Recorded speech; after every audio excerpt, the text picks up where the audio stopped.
You're listening to the Modern People Leader podcast, where we go behind the scenes with today's top HR leaders and work experts. We talk to them about how they've gotten to where they're at, what they do every day, and what they see coming next for the future of work. Hope you enjoy.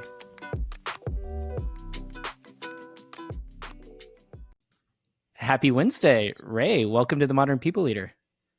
Thank you for inviting me. It's exciting to have you. We've got a lot to talk about. I am feeling energized to be recording a podcast. It's usually my favorite part of the week is when we're recording. And it's been like a week or two where we haven't recorded as much. Sometimes we have 3 or 4 recordings in a week. Sometimes it's just one. Sometimes we'll skip a week. And so I'm excited to be having a chat with you today. Sounds good. Let's see if you're excited by the end of it. No, I'm just kidding.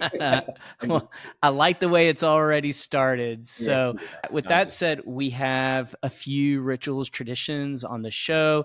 The first of which is what we call Good News Stories. And we all share a personal or work-related story from the past week or two. Just a way to show a little positivity, kick the conversation off in a positive way.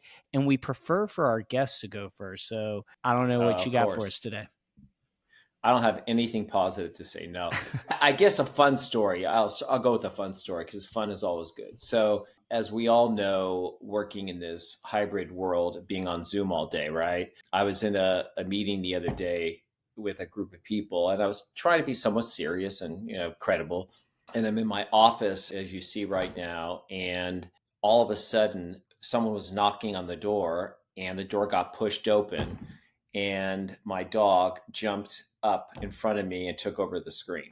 So I lost all credibility, but I also was able to get a lot of people to engage because most of them had dogs. So that was my fun story. And his name is Henry, and he's a Australian Labradoodle, and he likes to visit my meetings periodically. Today I've got the door locked, so he won't be visiting. Well, if you notice in my background that I have the door open, that's because I have Duncan right here. Oh, okay. Right next to me. I don't know if you can hear him snoring in the background, but he will usually interrupt our podcast by barking or trying to get out of the room. So I've learned my lesson and I've left the door open. But yeah, I have a screen up. He will not get in. Believe me, I'm upstairs, locked away. So that was my fun story. So everyone in this meeting got to know Henry. Love it. Go, Henry.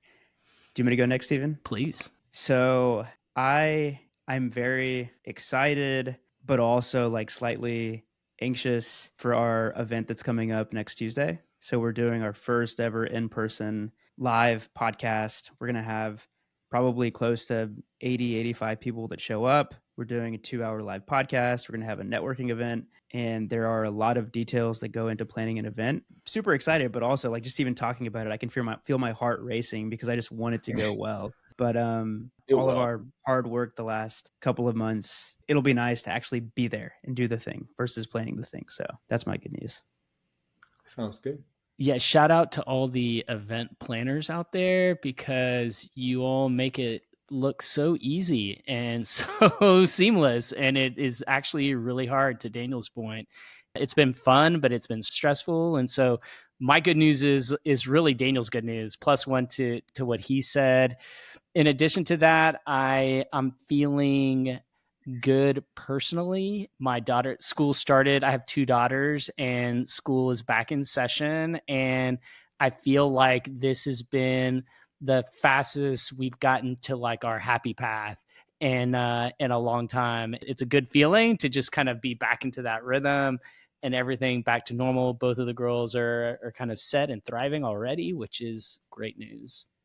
So what's the happy path? The happy path is essentially when you have, well, for me, the happy path is when I've got my personal life in that flow where everyone knows what they're doing. We're all in lock, we're informed, and we are communicating.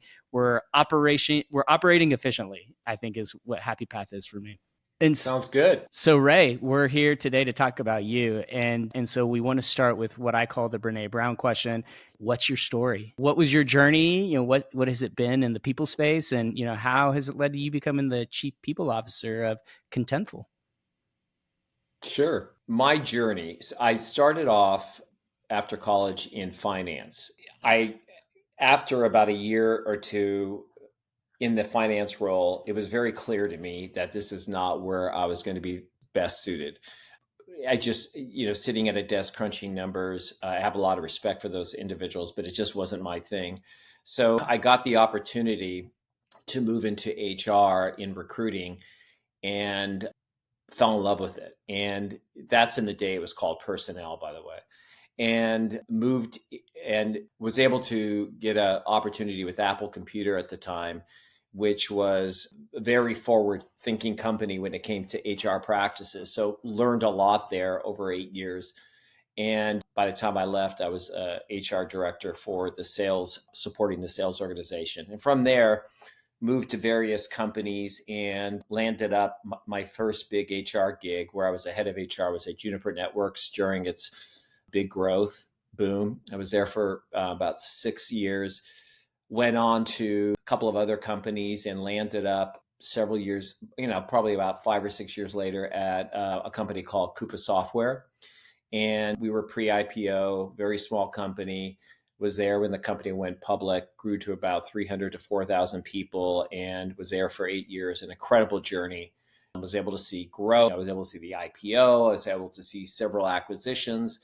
And ultimately, we were purchased, and I took 6 months off to enjoy my life and do something I never had done, which is not work. And when I was starting to look to go back, it was really clear that I was going to be very selective in what I did next. And I had three criteria. First, working for a company that had a viable and strong market that they were selling to, which Contentful does. Second, I wanted to work with a CEO that I thought was forward thinking, someone I could align with, somebody I thought that I could learn from. And that certainly is Karthik, who's the CEO of Contentful. And I wanted a challenge. And there's certainly a challenge here. So got really excited about it and joined Contentful. And I've been here about 2 months and still excited about being here. So it's a great place to be. A lot of opportunity. I love when people leaders will share like the criteria they had before taking a job. So question about, I guess, number one on that criteria, viable and strong market. How did you go about doing this research? Was this like the interview process? Did you have like very specific questions that you were asking? Or was it as simple as just going online and doing a few online searches to see what was going on? Or a That's a combination of great both? question.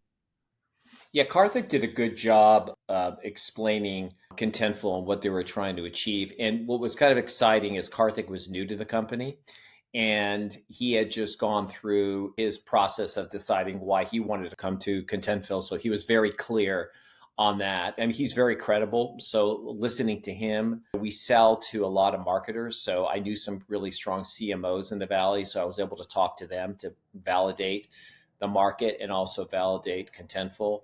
And then just on gut, to be honest with you, and being around the market, there's a lot of content in the market right now, and companies are dealing with a lot of content, and particularly with technology and AI and all that coming out right now. And companies are looking at ways to streamline that content and to make it work for them. And what's exciting about Contentful is that we offer a cloud-based content management platform that brings that all together and enables businesses to create, manage, and distribute digital content across various channels. So it really is a compelling story and it fits right in with where companies are going to streamline to make sure that any content they're putting out there, they're going to get an ROI on. So that all made sense to me, and being in the business and seeing content and the confusion out there around this, it made a lot of sense for me. I feel like content is an area that is like one of the first entry points for AI as well. So it's also an interesting time, not only from a business perspective, but just more generally. There are so many HR implications with with AI. It's a topic we've talked a lot about. I'm hoping we can dig into that. I don't know if you have an opinion and a view, but we're certainly excited to dig into the conversation today. And so before we jump in, why should we be jealous that you get to work for Contentful? It's early days, but like, what are the some of the Yeah, things that yeah. jump out at you so far? First of all, it's a truly an international company that was founded in Berlin. And so that in itself is exciting because a lot of times companies will start off in the US and try to become international. Contentful started out that way. And I think that gives us an advantage in many ways. And many of our developers and engineers are in Berlin, which is pretty exciting, as well as we have engineers in the US as well. So the international component of it in the influence is pretty exciting. And we have an incredible Berlin office, by the way. Second, the thing that I think is exciting is we have great people here. I knew that there'd be some good people in the organization, but as I've got to meet different people and as I've got to get entrenched a little bit more into the organization, the people we have are phenomenal across the board. So that's really exciting. People should be jealous of that. We also have a great leadership team, and our CEO's fantastic, very transparent leader. So there's a lot to be jealous of, and I think the opportunity is exciting. Yeah, it sounds super exciting. You don't have to be Okay, jealous. You can come and join us. that's true. You can, yeah. So there's this segment that we used to do in the show that we called State of the Union for HR. And it's been like, I don't know, maybe a year since we've done it. It's been a while. So we thought it was time to bring it back. It's September 2024. It feels like this year just kind of flew by. I don't know, like every month for the last 3 or 4 years, it feels like there's a new headline, there's like a new fire to be put out.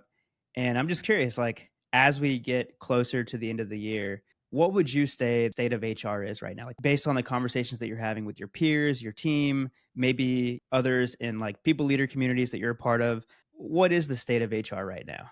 What does that look like? Yeah, it's a great question. Certainly, if you think about business in general, the amount of change we've all gone through in the last 4 to 5 years with the pandemic, post-pandemic, the macroeconomic situations, the issues out there, just a lot of political issues that have been stirred up. That's created a very interesting environment to be in. And I think for HR, one of the things that is really exciting is many strong HR leaders really were able to step up and lead in those times. You take the post pandemic or the pandemic and post pandemic, there's been so many people implications, the hybrid work model. How do you build a culture? How do you sustain a culture when people are not in the office? Do you want to demand people to come back? I don't think that works in this day and age. But with that, how do you incent people to come back to connect? And all those things are really exciting for an HR leader to embrace and help lead and facilitate, right? I also think that CEOs, this was happening anyway, but I think it's become even more critical. CEOs have realized that having a strong chief people officer and actually a strong human capital team is absolutely critical to the success of businesses. So I think CEOs are demanding more from HR. You always hear you want to be a business partner as an HR person, but I think right now, leading in many ways and helping companies evolve and grow. So for me, it's about good HR organizations, and the things that are being talked about out there is leading, having an HR function that leads rather than just supports. In the past, we used to support. Now we lead and support. I think secondly, it's about an HR organization that can help facilitate change in a way that's proactive and helps companies evolve through all this change that we're going through. You mentioned AI, all the challenges around that.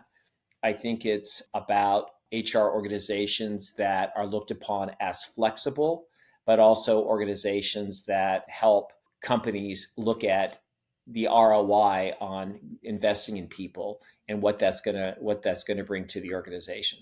So it's a really exciting time to be in HR because it's exciting and challenging because you can't sit back and just do operations from an HR perspective. That's no longer acceptable. You have to lead and take charge, and that can be challenging for HR organizations that haven't been able to step up.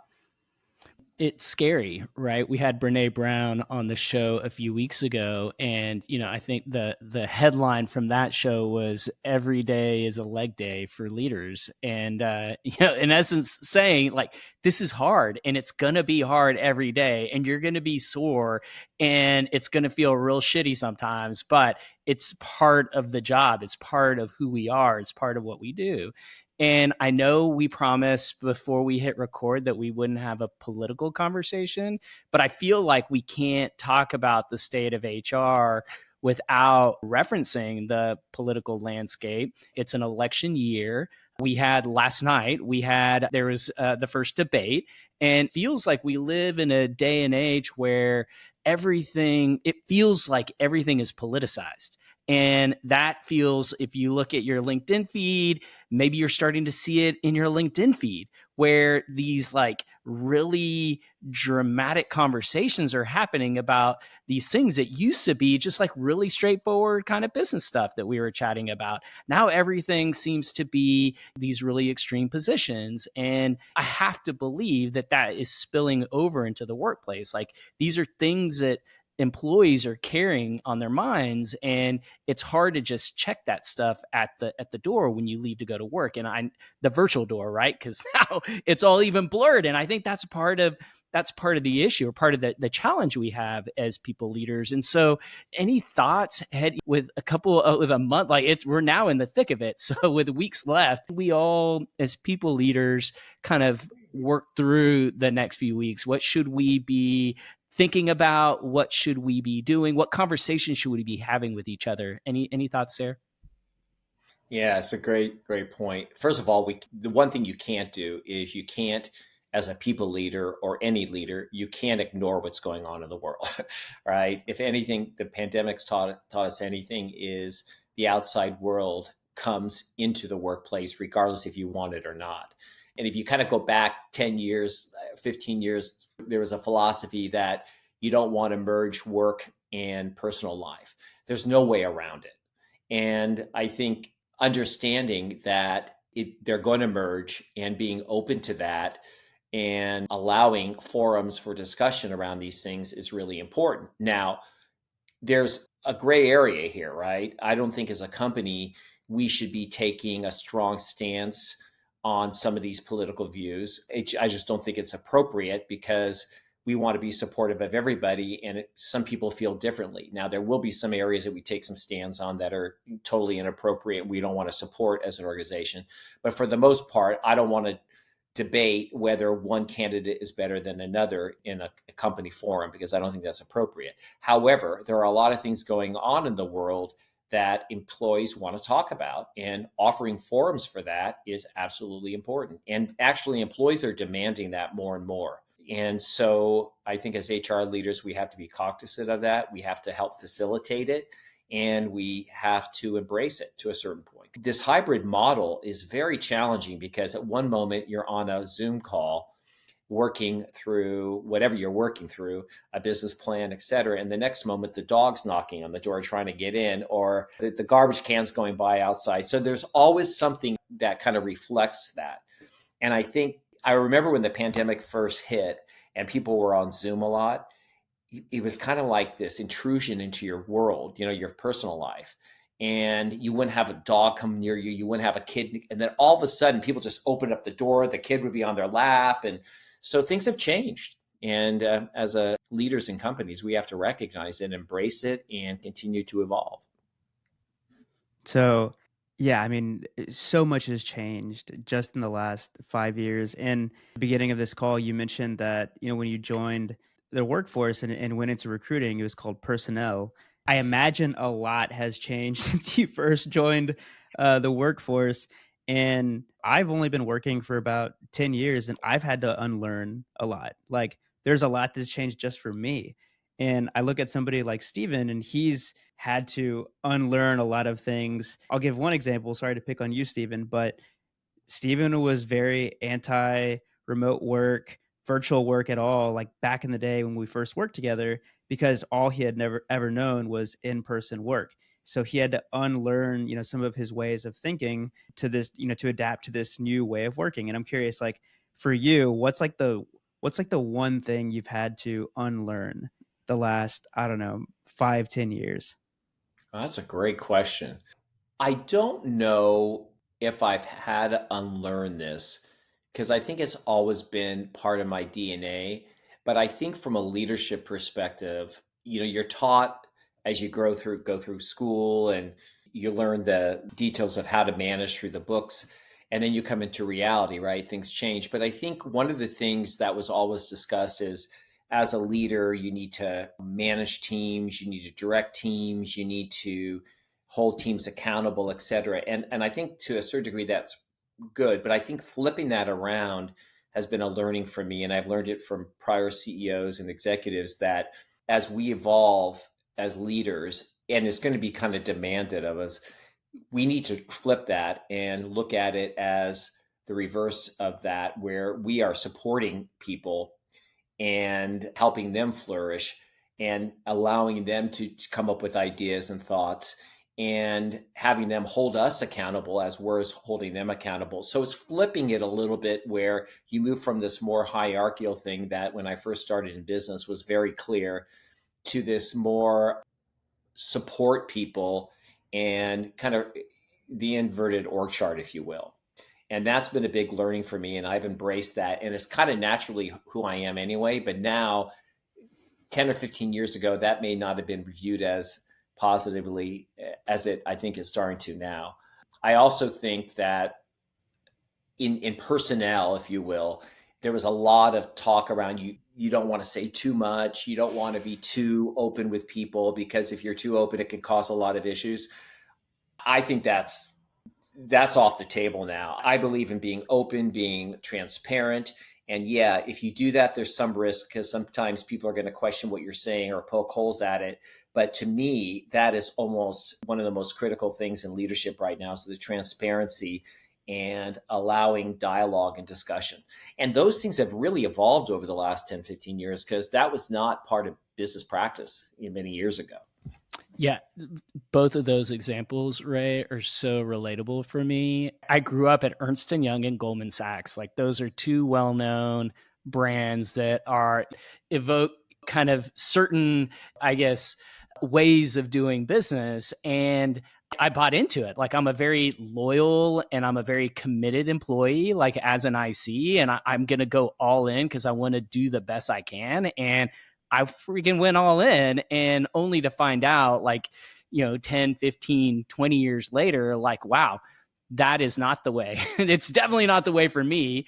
And I see a better way of operating. And so I quickly unlearned those things. Obviously I didn't throw out the baby with the bathwater. Like there's a lot of things that I will hold on to in terms of business practices, but yeah, both of those are super relatable. And so I want to keep moving because there are some other things that we want to talk about. You're new to the job, and this is a critical point for all new leaders at an organization, integrating within the company, getting, especially for the people leader, you're trying to understand the culture, you're trying to connect with as many individuals in the organization as you can. Walk us through your game plan for how you're building your agenda in terms of what your people strategy will be at Contentful. Sure. The first couple of months of anybody in an organization as they're onboarding is critical, particularly as an executive, because one of the biggest challenges more experienced executives face, and I often talk to executives that are coming on board to help them through this, is that you have a lot of experience you bring to the table, right? And that's why they hired you. And you can walk into situations and quickly figure out in your mind what the solution is. And that is a big mistake because as an individual that constantly is learning, which I believe I'm a learner, it's really important to take a step back and kind of put the reins on a little bit and say, okay, I may think that I know what's going on and I may think that I know the solution, but take the time, seek to understand, right? And so, and it can be hard because you want to move fast, right? So for me, the first month or two has been all about learning the organization, learning what people have done, why they've done it certain ways. because it's easy to sit there and to edit the paper, right? And say, well, why didn't you do this or why didn't you do that? But when you dig into it, you realize, okay, there was a reason for this. There's a reason why this isn't in place and that's in place. And so for me, it's been a really incredible learning experience. And if I didn't do it this way, I probably would have done things a little bit differently in the plans that I want to put in place, which would have been a mistake. So for me, it's been about learning and then embracing the team that I support and understanding what they think the priorities are. And we've done that. And now we've put together a priority list of things that we're going to focus on, testing those with the business, because that's been part of our analysis. And we're going to start communicating and executing on that. But if I would have come in with kind of this is what needs to happen, I would have made a lot of mistakes. And so I'm glad I took the time to learn, and particularly from the team I support. And so you mentioned that now you'll have this list of priorities that you want to test out, and it's time to start executing. How many items are on this list? How have y'all prioritized this list? Like, tell me Sure. what you're thinking. So, first of all, there's a lot of good things in place here. And that's the big learning that came to me, is that people have done some really good work. Some of it hasn't been maybe recognized, and some of it may not have been marketed, and some of it may not have been implemented, but there's a lot of good work here. So that was a great win for me, because if I would have started from scratch, I would have wasted a lot of time. So a couple of the things that are really important to me right now that we're working on is, first of all, I want to make sure that we have a charter for our team. What do we want to accomplish, and how are we going to accomplish that? And most critically, how is it aligned to what the business is trying to achieve, right? And how are we going to play a role in that? How are we going to lead in that? And how are we going to support in that? So we're in the middle of building that charter and coming up with what that is. Embedded in that charter are really looking at the core values of the company. What's important to the organization? The organization's been around for 12 years. The values that were put in place may not all be appropriate anymore. How do we maybe refresh those and get feedback from employees? And more importantly, how do we work with leaders and employees to make sure that we understand the behaviors that we expect from people in the company? I think those core values and everything around that should be the center of what we do on a daily basis, because cultures evolve. They should evolve. We want them to evolve. But the way that we practice business on a daily basis should be somewhat the same based on our core values and who we are. So we're working that right now. We're also looking at how we develop people, right? There's been some good work done here, but how do we make sure that at 740 employees, if we plan to scale the business, which I hope we can, into 3 or 4 or 5,000 people, how do we grow our people so we're not hiring people from the outside all the time? I believe that there needs to be a mix of individuals that grow into roles, and there's also a blend of people we bring in. But often companies don't spend the time developing people. So what happens is they bring a lot of people from the outside, and that wastes a lot of time, and it also discourages people. So we're working on what is our development platform, and what are we going to do there, and what are we going to invest? And then we're looking, recruiting's been done. The talent acquisition team's done a great job here, but how do we continue to recruit in this new market, right?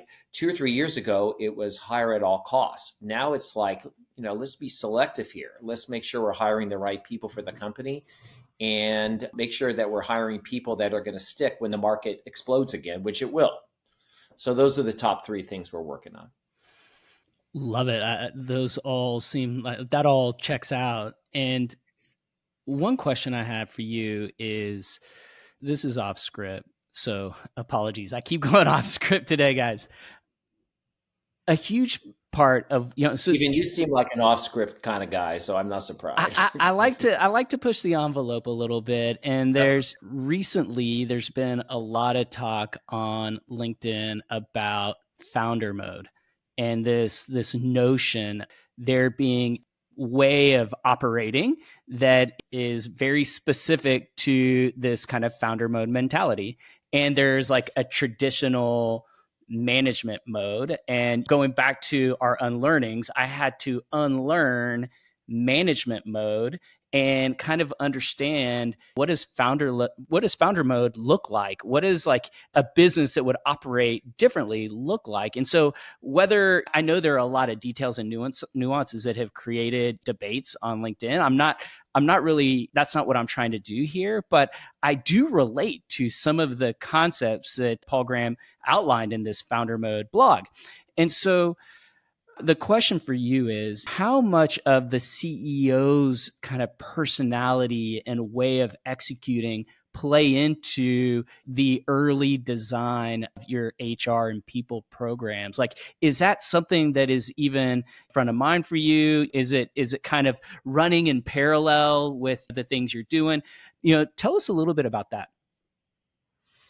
So it's a great question. And I'll go back to the three things that I was looking at in joining a company. And one of them was working with a great CEO that I was aligned with fundamentally and philosophically, and someone that I felt I could work with. So because of the fact that you can't get away from it, the CEO is running the company. The CEO is the one that's setting the stage. And now you have some CEOs that are more dictatorial. You have some CEOs that are very consensus focused.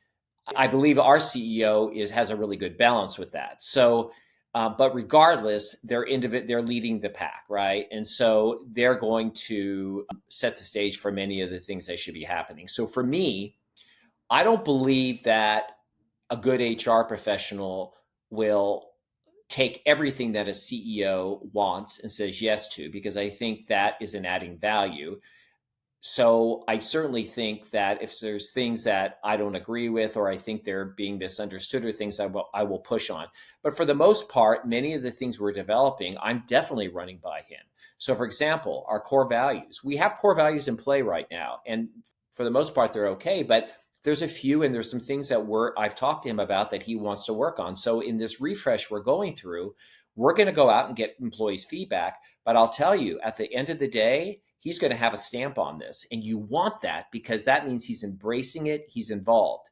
If I had a CEO that didn't want to have a stamp on it, I'd be really concerned. So in anything we're doing, our comp philosophy, our development of employees, our core values, how we recruit talent, absolutely want his input on that. That's absolutely critical. And the leadership team input on that. So it's a big component. To ignore that would be ridiculous, right? And to ignore it would be a failure on my part, because to not get that person's feedback to help shape it and their buy-in, it's a waste of time. So let's, I guess, fast forward to your 1 year anniversary at Contentful. You log into LinkedIn, you have that like automated message that goes out. People are liking it. You're getting a bunch of Slacks, with congratulations, and you're feeling great about your first year at Contentful because you feel like the people team has just went above and beyond the expectations and the goals that you had set for the team. Give us like a little peek inside of your brain, like when you envision this scenario. Like, what are some of the things that the team has accomplished? I think a couple of things. I would want the people organization, we call it the people organization, to be considered a visionary organization that can balance strategy and tactics, meaning can develop a strategy for where the company needs to go, but can also get stuff done, right? And that's really important to me, to be able to throttle that and balance that, being strategic and smart in how we do things, but also we get things done and we support the organization, right? So it's a blend of being a leader organization and a supporting organization. So I'd want that as people, when our people ask about the HR organization, they're going to say that. I want our organization to be looked upon as an organization that's relevant, that when we come out with programs, people understand why we're doing it.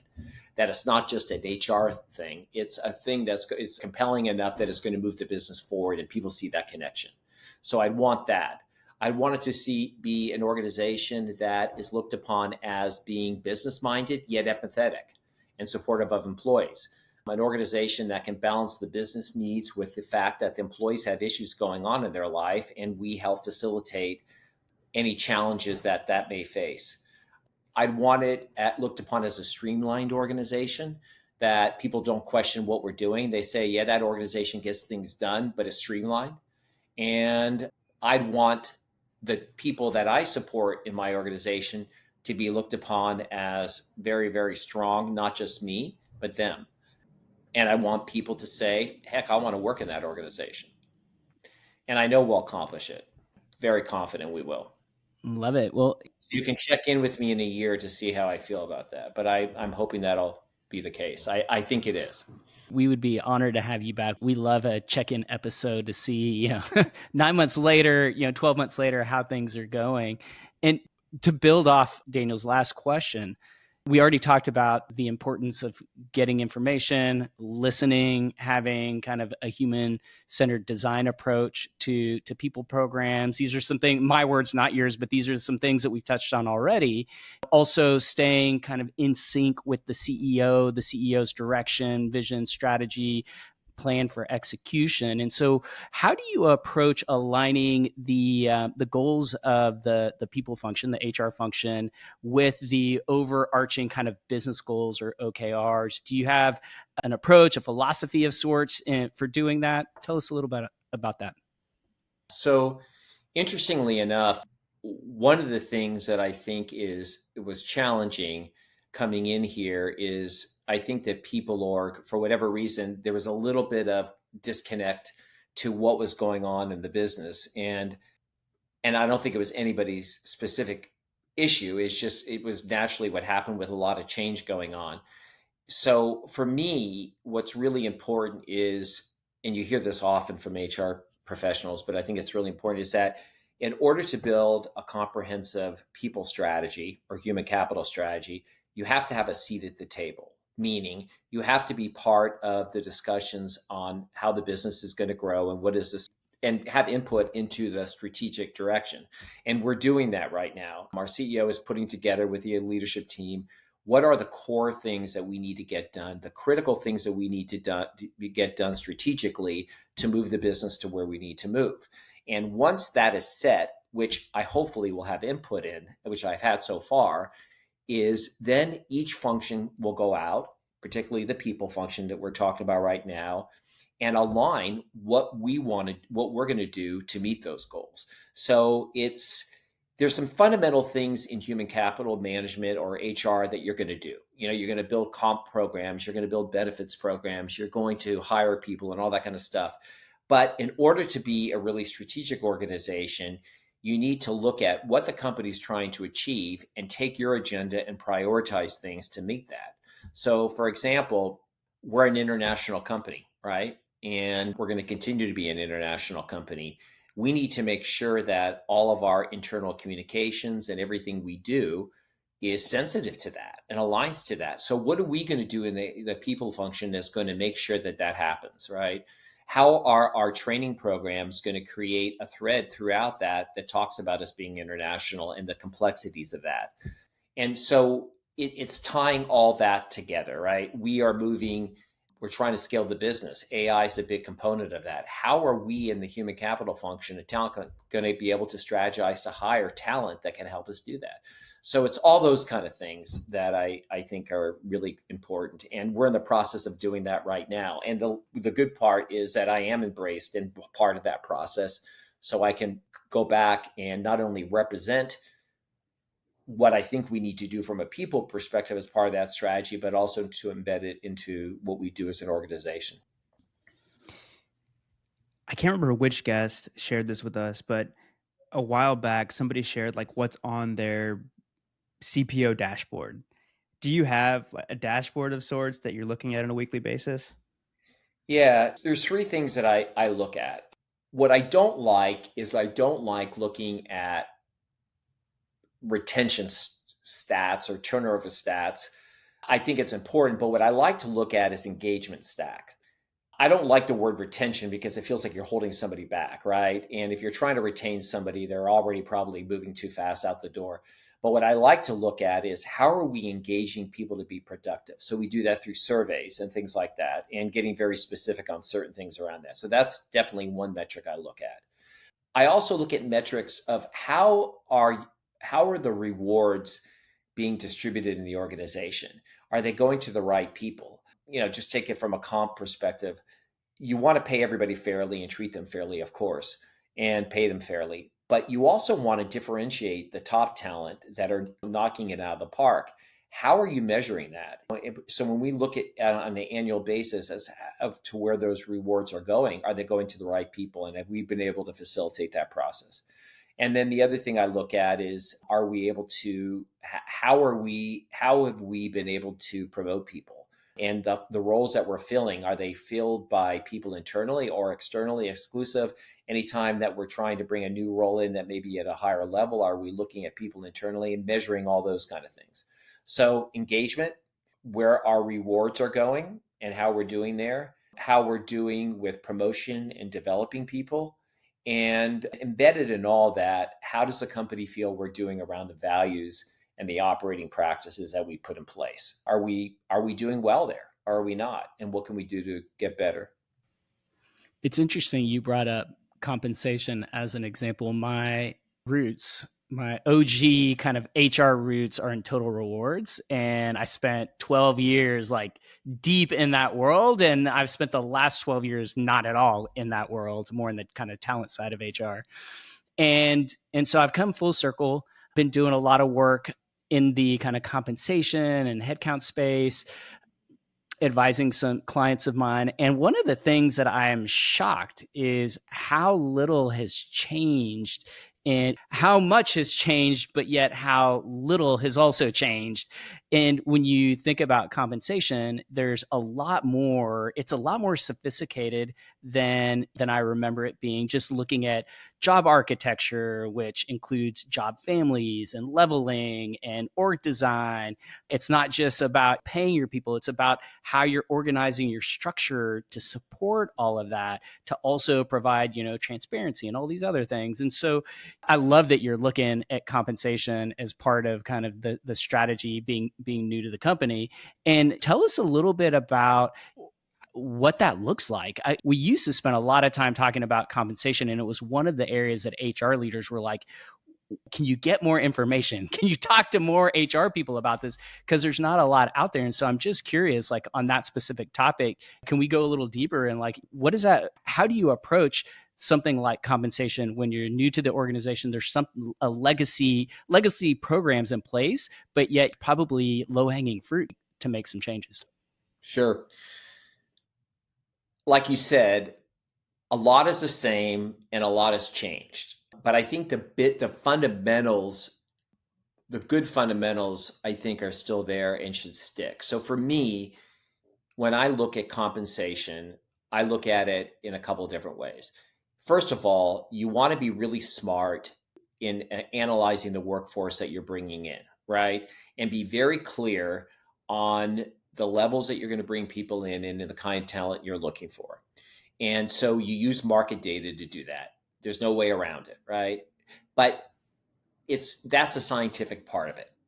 Then there's the art part of it, is how does that fit into your organization? And often in the traditional world of compensation, and you will relate to this, people get stuck on the science piece and there's no gray area or flexibility. And then you start making exceptions and doing things that don't make any sense. I believe, and not everyone agrees with this, I believe in compensation, you have to have a framework, you have to have market data to support it, but you need flexibility around that, meaning that you need to also move with the times and understand what's happening in the talent market, because one day marketing talent can be absolutely critical and difficult to get. The next day, engineering talent will be even more critical to get, or AI experience, et cetera.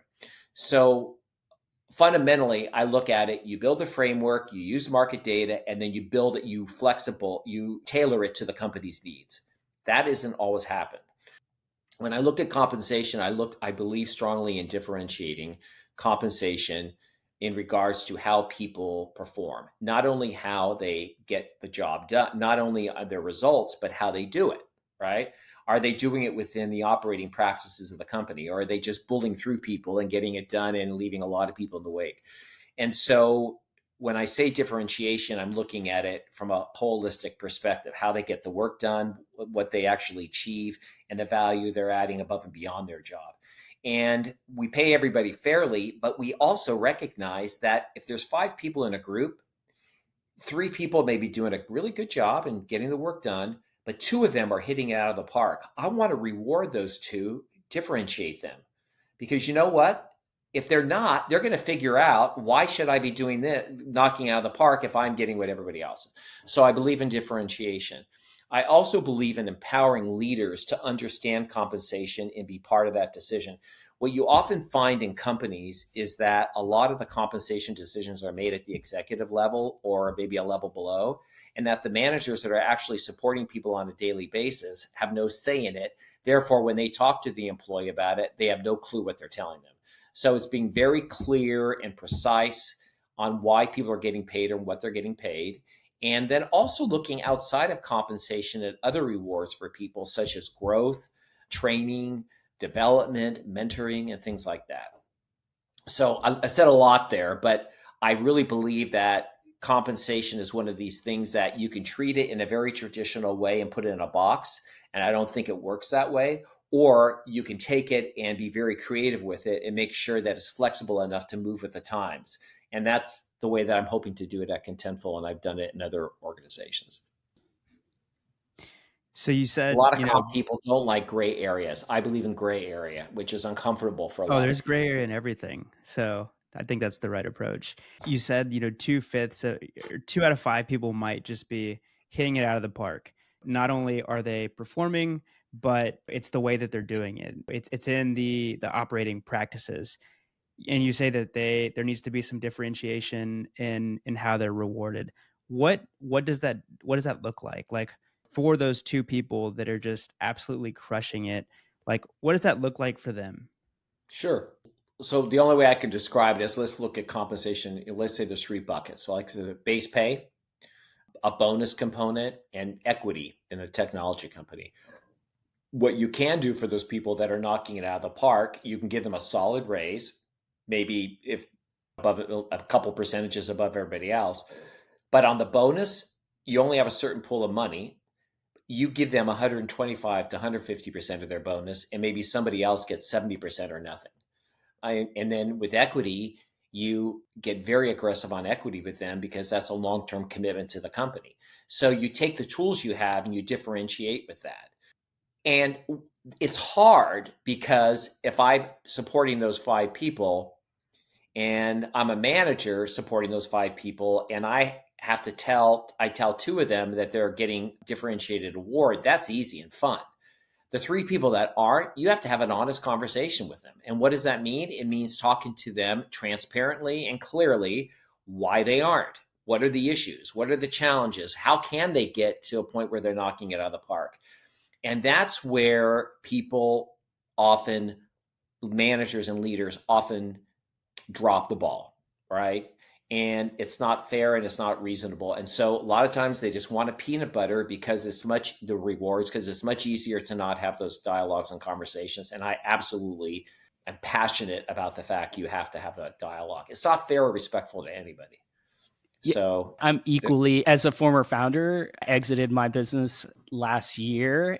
I learned this lesson the hard way. It is better for everyone. The humane thing to do is to have these tough conversations. It's the scare. Every day is a leg day. Like Brene said it perfectly. Like, it's the hard thing to do. But for me, it's the humane thing, because knowing where I stand, knowing how the company is assessing me, knowing that there is room for me to make up in terms of my performance, or there are things that I need to do better and differently, is much better than questioning, being in my head when I get my merit increase and questioning like what played into that, and like guessing what happened. Or even worse, avoiding that conversation, paying everyone 100%, and then having the two people leave the company. And so either way, whatever way I look at it, I end up at, you got to have these conversations. It's the best thing for everyone involved. And so sorry if I'm getting a little fired up, but I'm with you 100% on that. And I think what's really important in all that is, and I've learned the hard way because I've certainly avoided conversations in my career. They're not easy, right? But I kind of look at it this way. I want to be treated respectfully, and therefore I want to treat people respectfully. Whether you're hiring somebody and being clear on why the company values, the company, how we operate, so they come into an organization clearly knowing, to developing them, to exiting them. If you're exiting somebody, you want to do that respectfully as well.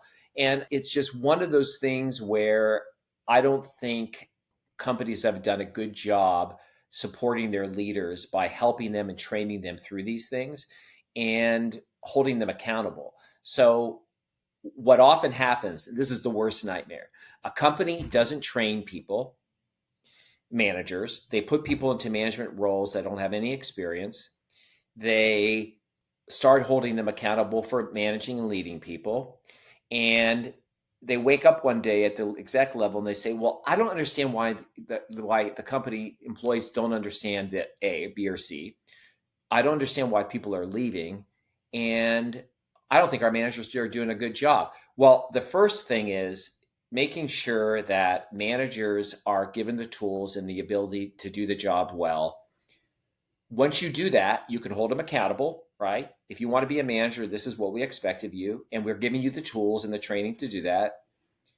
And being very clear to the organization that if they're not getting what they want from what they need from their manager, they should be pushing back and be allowed to do that. So if you do that right, then this stuff becomes much easier. But it is complicated. It is not easy. And it's remote. With remote, sometimes managers don't. I mean, I remember there's managers that meet people online and hire them and don't meet with them for 3 or 4 months. I mean, and then they have to give them some feedback. It's very challenging. So as companies, we are responsible for supporting and leading our managers through this and holding them accountable. And it just isn't happening enough. Plus one of that, like maybe when we have you back, we can dig into this topic of how I think many companies are failing their managers, the managers at the business. And I will admit, if I go back to my HR career, there was times where I failed the organization by not focusing on that. Those middle managers, the ones that are managing the people or supporting people on a daily basis, they're the ones that are put out there on the firing line and should be trained, and it's not fair to the employees. But I have a lot of opinions on this, so we'll move on. Perfect. Well, that I didn't jump into questions about managers because we're at that point in the conversation where we've got to kind of turn the corner and bring this to a close. Before we completely end the conversation, we have a couple of rituals. The next one is what we call rapid fire questions. It's the same set of questions we ask every guest. You ready to do this? I'm not good at rapid fire, but we'll try. All right. First question. How do you define a modern people leader? What are the traits and characteristics? Someone that's transparent, someone that looks to support people versus manage people, someone that is able to take risks, and someone that holds himself accountable to make, as well as the people that work for them. That was a great definition. And that was actually a question that we just added back. We had taken that one out for a while. So, question 2, if you could go back in time and talk to a 22-year-old Ray, what career advice would you give yourself and why? The biggest thing that I would say is learn, learn, learn. Don't think that you know everything. Be a learner every day of your life. And also, the biggie for me would be enjoy what you're doing. Next question. Is there anything you believe to be true about the world of work, but don't yet have the data to support? I believe that this hybrid model if we don't figure out how to do it better, and connect people is going to have a negative, there's going to be negative results from it, because I think people aren't going to be able to, we're not going to be able to help particularly early career individuals how to function in an environment. And we need to put a lot more time and energy. And I don't know how to measure that right now, but I think it's critical. That's something I think about a lot for people like my little brother who is 25 and he happens to work at a company that he has to go into the office 3 days a week, so it's not as big of an issue for him, but, yeah, I feel like that's maybe there will be data here in the next couple of years that we can actually look at. All There right, will so be. last rapid fire question. Who should we bring onto the show next? Like, is there anybody in your network or that you follow on LinkedIn? Or it could be somebody that would be like a total reach for us that wouldn't be like the traditional modern people leader guest. Like, who do we need to bring on next? Wow, it's a great question. Do you know who? This is going to sound crazy to you, but I'm going to throw it out there anyway, because I think this person has evolved so much over the last 10 years. And I was just having a conversation with our family about it. Do you guys watch America's Got Talent? Mm-hmm. You know Yeah. Simon Cowell, right? Yeah. That guy has evolved over the last 10 years. And we just had a conversation with this with my family, is he was known to be super tough and almost radical, to the point that he was so transparent and so on, but he was brutal that it was almost painful. He's evolved to a more empathetic, more very transparent, but more empathetic leader that really focuses on nurturing talent and growing talent. And he would be a really interesting person to talk to about how his evolution and how he's seen that impact the talent that he works with. And I know it's kind of crazy, but I think he's a very interesting character. That's not crazy. It takes a lot to impress Daniel and I, or to like for a response to these questions to really like catch our attention. And that one like totally caught mine. That's Same. like, I think I was like, oh exactly wow, when that's we look at like what are our blind spots and how can we really stretch this thing? Like that's a perfect example Well, of how think we could. about it. He's in front of millions of people on a weekly basis. He does Britain's Got Talent. And I think people love him because of his transparency and honesty. But people used to hate him. Now people really embrace him. And so tell him I said that I recommended him. Yeah, we'll give you all the kudos and cred If because you get him on the show, I want to meet him. Anyway. you got it. You got it. Well, that officially gets us to our last tradition, our last ritual on the show is we call it one word or phrase close. So we all respond with a single word. It can be a few words also, so it can be a phrase that is just sums up how we want to end this great conversation we've had together. And we prefer for our guests to go first. So Mine would be is constantly be learning. No matter how experienced you are, be open to learning, because there's always somebody out there that can around the corner that has a better idea. So embrace it. I'm gonna go with found a groove. I feel like yeah. the back half of this conversation has just been awesome. It was like I said in the beginning, I get these recordings are the best part of my week, and this is why it's just is like energizing and so much fun. So thanks for finding a groove with us. Yeah, and I'm gonna say fired up. I'm different than Steven in that I get very stressed out about things and I stress all the little things. And with an event, there are a lot of little things that need to be attended to. And that can like affect my mood in a lot of ways. And after this conversation, I feel re-energized and I feel fired up. So thank you so You much. guys do a good job. I mean, you asked some really good questions, and I like the wallpaper in your office there.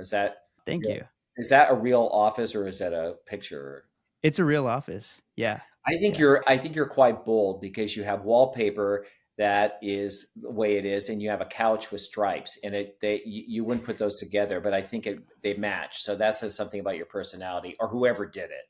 That's Shout I out to can't take credit for that. Tori. That's shout out to Yeah. my wife, Tori. We've put this wallpaper in 2 houses now, and I think I this is like like it. the 3rd time we've talked about the wallpaper, so she clearly did a good job, and this is like her couch that she's had since she was 18.